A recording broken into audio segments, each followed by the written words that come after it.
পোড়া জায়গায় সম্ভব হলে ট্যাপের পানি ঢালতে হবে অথবা ভেজানো তোয়ালে পেঁচিয়ে রাখতে হবে।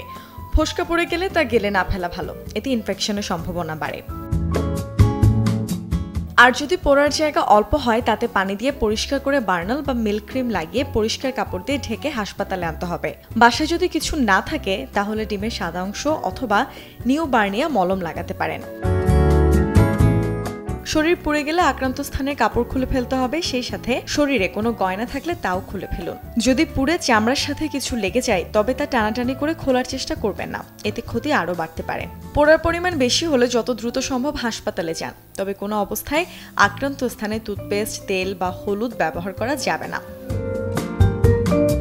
চিকিৎসকের পরামর্শের বাইরে কোনো ধরনের ড্রেসিং, মলম বা অ্যান্টিবায়োটিক ব্যবহার করবেন না। বেশি পরিমাণে পুড়ে গেলে স্যালাইন দেওয়া খুবই জরুরি।